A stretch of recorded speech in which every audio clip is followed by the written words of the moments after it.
একদিন হযরতে আমিনা রাস্তা থেকে যখন যাচ্ছিলেন, হঠাৎ করে তিনি কতগুলো মানুষ দেখলেন, মহিলা দেখলেন, তার দিকে তাকিয়ে রয়েছেন। কিছুদিন পরে শুনতে পাইলেন ওই মহিলাগুলা কানাঘুষা করতেছে। আরবের কুরাইশ বংশী একটা প্রথা ছিল, স্বামী যখন মারা যাবে ওই স্ত্রীর 1 বছর পর্যন্ত কোনো সুগন্ধি ব্যবহার করতে পারবে না। আর আমিনা যখন রাস্তা থেকে বের হয়ে হেঁটে যায়, এমন একটা সুগন্ধি বের হয় যা আরবের কোনো মানুষ কোনোদিন সুঘ্রাণ পায় না। মহিলাদের ভিতরে কানাঘুষা শুরু হয়ে গেল। তারা রীতিনীতির বাইরে কাজ করছে। অনেক লম্বা ঘটনা। হযরতে আব্দুল্লাহ স্ত্রী আমিনাকে একদিন তার শ্বশুর এবং শাশুড়ি ডেকে বললেন, আমাদের অনেকটা প্রথা রয়েছে, সুগন্ধি ব্যবহার করতে পারবে না, তাহলে তুমি কেন সুগন্ধি ব্যবহার করো? আমিনা জবাব দিলেন, আম্মা জান, আমি যখন আমার গর্ভে যখন সন্তান আমার আসলো, সন্তান আসার পর থেকে আমি যখনই হেঁটে যাই, শুধু হেঁটেই যাই না, আমার মুখ থেকে যখন কোনো থুতু বের হয়, থুতু ফেলাই, ওই থুতুর সঙ্গে সুগন্ধি বের হতে থাকে। আর আমি যখন রাস্তা থেকে হেঁটে যাই, রাস্তা থেকে হাঁটার সময় আমাকে পাথর সালাম করে। আমার যখন রাস্তা থেকে হেঁটে যাই, গাছের তলা থেকে হেঁটে যাই, গাছ আমাকে সালাম করে। পাথরের পাশে যখন হেঁটে যায়, পাথরের উপরে যখন আমি পা রাখি, পাথরগুলো নরম হয়ে যায়। সুবহানাল্লাহ। আমি যেখানে যাই, কূপের পাশে যখন আমি যাই, কূপের পানিগুলো আস্তে করে উপরে উঠে যায়। আর যখন কূপের ভিতরে বালতি ফেলাই, কূপের পানিগুলো উপরে উঠে যায়। আবার যখন আমি বাসায় চলে আসি, কূপের পানিগুলো আস্তে করে নিচে চলে যায়। আমিনার বান্ধবীগুলো বলল, আমিনা, তুমি যখন কূপের পাশে পানি আনতে যাও, তখন পানিগুলো কূপের বরাবর হয়ে যায়। আমরা যখন পানি আনতে যাই, তখন কূপের পানিগুলো কূপের তলদেশে চলে যায়, আমাদের বড় কষ্ট হয়। তুমি চলো, তুমি যদি কূপের পাশে যাও, তাহলে আমাদের পানি ভরাইতে সহজ হয়ে যাবে। আমার ভাই নাম হযরতে আমিনা গর্ভে যখন রাসূল পাক সাল্লাল্লাহু আলাইহি ওয়াসাল্লাম চলে আসলেন, যখন ভূমিষ্ঠ হইবেন, তখন হযরতে আমিনা বলতেছেন, আমার গর্ভ থেকে যখন রাসূল বের হলেন, এমন কোনদিন এমন শিশু কোনো জন্ম নেয় নাই যেই শিশুর নাভি কাটা ছিল। আল্লাহ পাক রব্বুল আলামিন গর্ভ অবস্থায় খতনা করিয়েছেন। সুবহানাল্লাহ বলেন। আর যখন জন্মগ্রহণ করে কোন শিশু, কিন্তু এটা যখন জন্মগ্রহণ করলো আমার সন্তান, পুরাটাই ব্যতিক্রম। দেখা গেল তার গা থেকে সুঘ্রাণ বের হয়ে থাকলো, আর সে কখনো বের হয়ে কান্না শুরু করে নাই। আমার সন্তান যখন জমিনে ভূমিষ্ঠ হইলেন, ভূমিষ্ঠ হওয়ার সাথে সাথে জমিনের সিজদায় পড়ে গেলেন। আর আমি দেখলাম আমার ভিতর থেকে একটা নূর বাহির হইল। যেই নূরটা আমি লক্ষ্য করে দেখলাম, আমার ঘরটা আলোকিত হয়ে গেল। আর আমি লক্ষ্য করে দেখলাম সেই নূরটা যখন আমার ভিতর থেকে বাহির হয়ে গেল, আর আকাশের দিকে উচ্ছ্বাসিত হতে চললো, আকাশের দিকে যেতে চললো।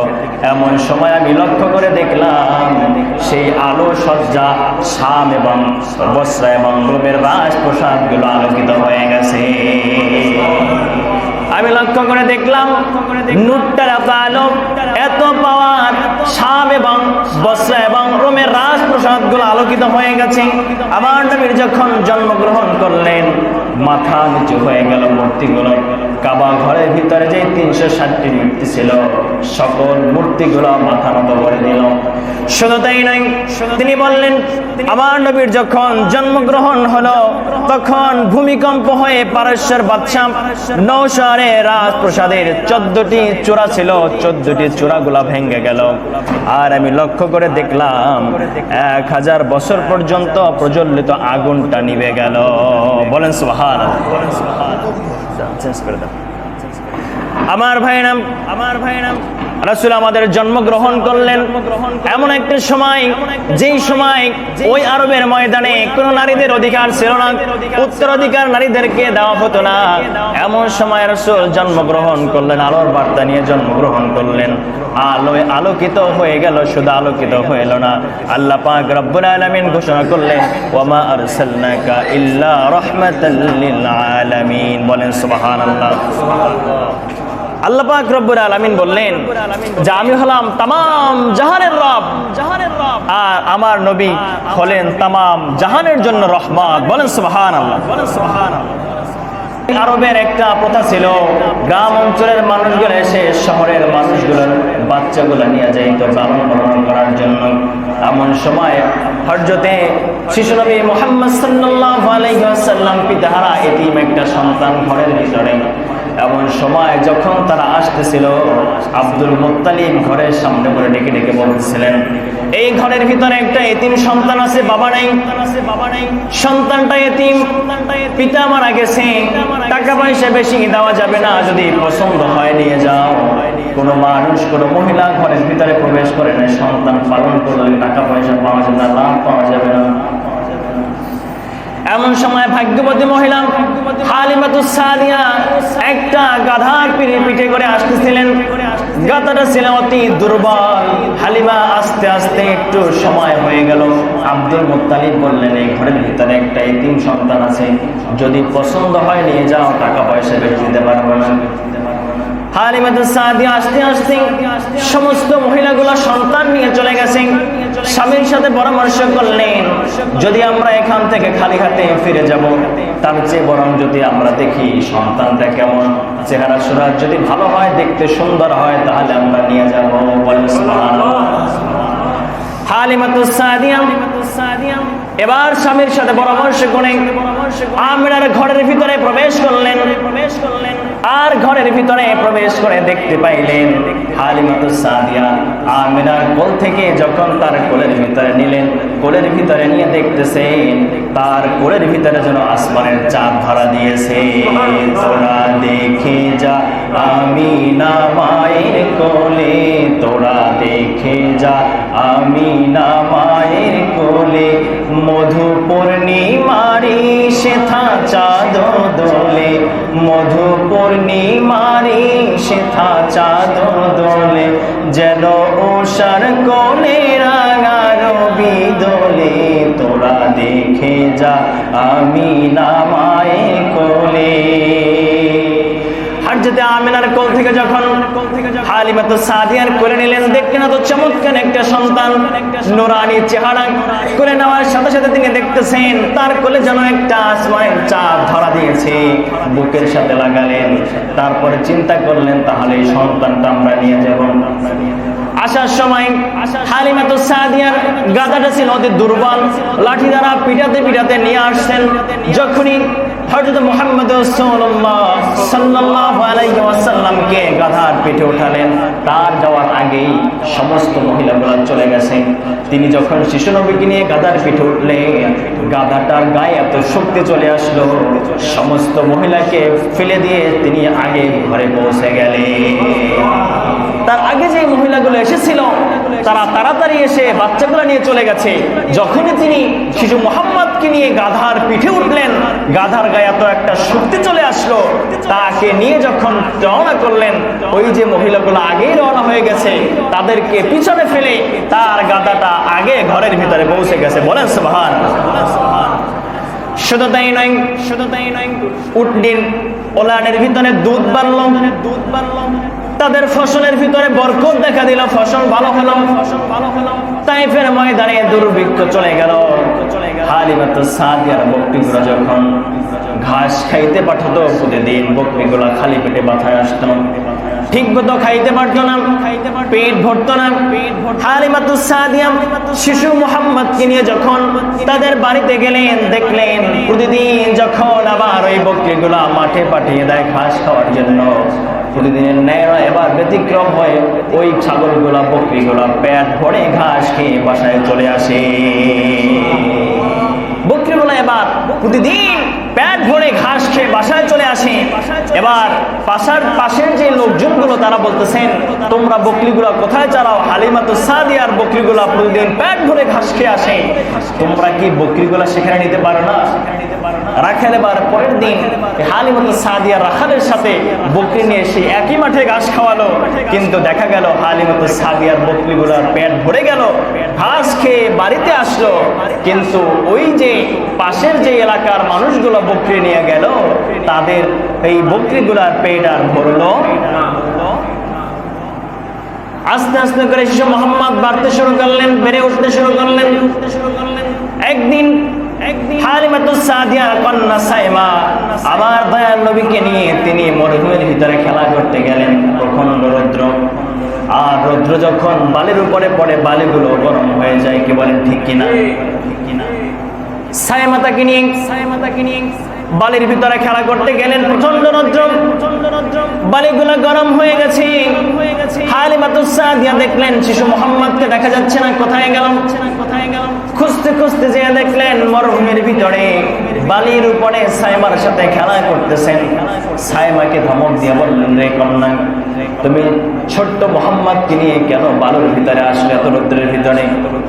সাইমা সুন্দর করে জবাব দিলেন, আম্মা জান, টেনশনের কোনো কারণ নাই, চিন্তার কোনো কারণ নাই। আমার ভাই শিশু মুহাম্মদকে নিয়ে আমি যেখানে যাই আমি লক্ষ্য করে দেখি আকাশ থেকে এক টুকরা মেঘমালা এসে আমার শিশু ভাই মুহাম্মদের মাথার উপরে ছায়া দান করতেছে।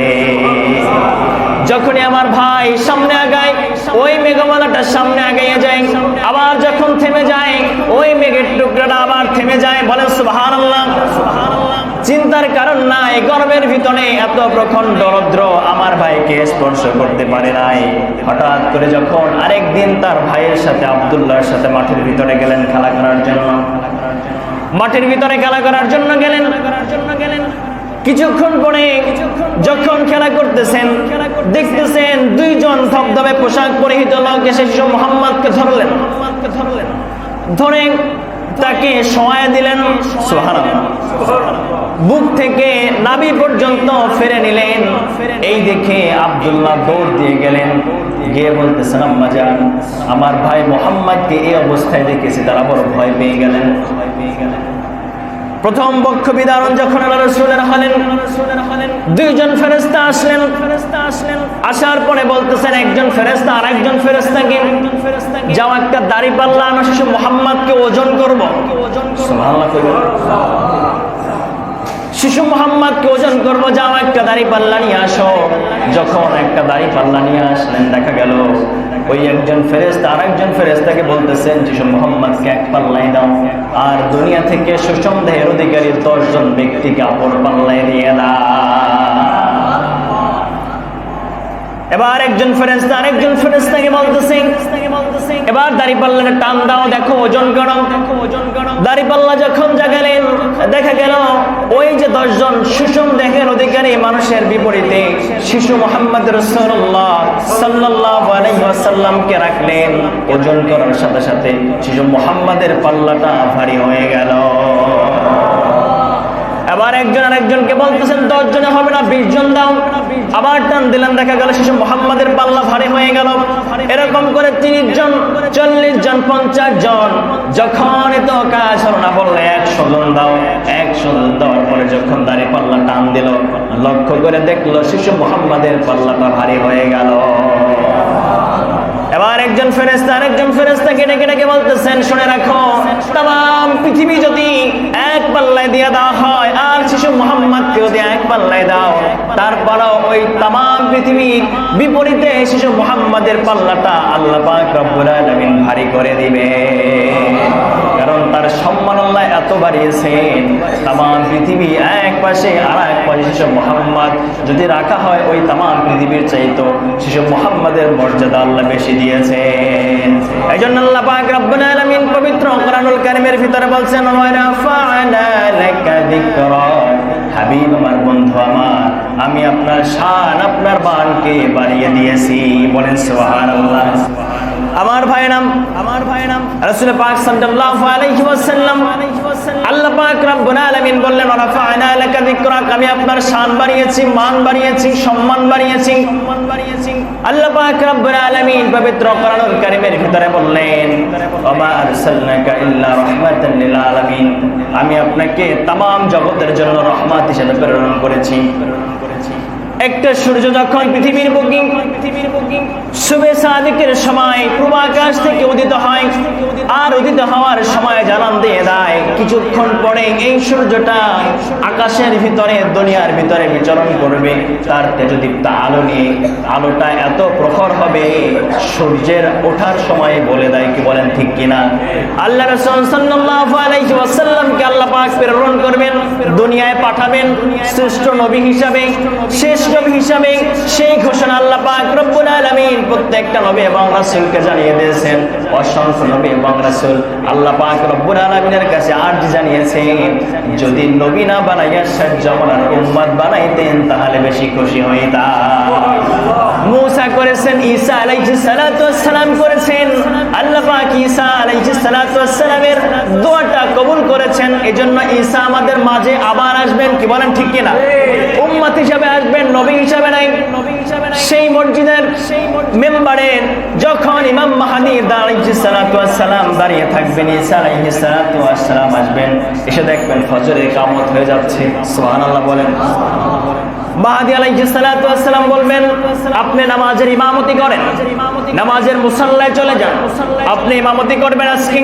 ঈসা আলাইহিস সালাতু ওয়াস সালাম বলবেন, না, আমি আজকে নবী হয়ে আসি নাই, শেষ জামানার নবীর উম্মত হয়ে এসেছি, তাই আজকে তুমি ইমামতি করবে, আর আমি আজকে নবীর উম্মত হিসেবে মুসল্লি হয়ে নামাজের পিছনে দাঁড়িয়ে যাব।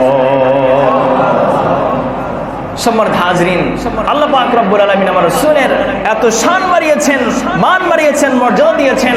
আল্লাহ পাক রব্বুল আলামিন পবিত্র কোরআনুল কারীমের ভিতর বলছেন, কুল ইন কুনতুম তুহিব্বুনাল্লাহা ফাত্তাবিউনি ইউহিব্বুকুমুল্লাহ ওয়া ইয়াগফির লাকুম যুনুবাকুম আল্লাহু গফুরুর রহিম। বলেন সুবহানাল্লাহ। আল্লাহ পাক রব্বুল আলামিন বলছেন, হাবিব আমার শুনেন, দুনিয়ার तमाम মানুষকে জানিয়ে দেন, যদি কোনো ব্যক্তি আমাকে ভালোবাসতে চায়, মহব্বত করতে চায়, পাইতে চায়, সে যেন আপনাকে অনুসরণ করে। সুবহানাল্লাহ। আপনাকে যদি অনুসরণ করে, আমি আল্লাহ পাক রব্বুল আলামিন তাদেরকে দুইটা পুরস্কার দান করব। প্রথম নম্বর পুরস্কার হলো ইউহিব্বুকুমুল্লাহ, আমি আল্লাহ রব্বুল আলামিন তাদেরকে ভালোবাসবো। দ্বিতীয় নম্বর পুরস্কার হলো ইয়াগফির লাকুম যুনুবাকুম, তাদের সমস্ত জীবনের গুনাহ খাতাগুলি মাফ করে দেব। বলেন সুবহানাল্লাহ।